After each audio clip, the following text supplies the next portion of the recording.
Jeden kanadský fotograf zachytil tuhle formaci vlčí smečky a je to neuvěřitelné. Všimněte si, vůdce není v čele. Vepředu jdou 3 vlci, ti nejstarší nebo nemocní.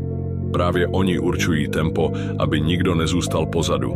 Jsou první na ráně, ale nejsou tam náhodou.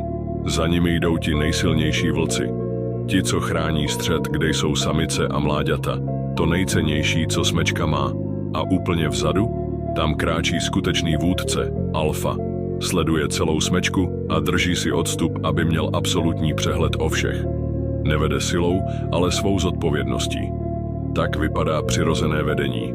Bez ega a bez křiku, jen s jasným cílem ochránit celek.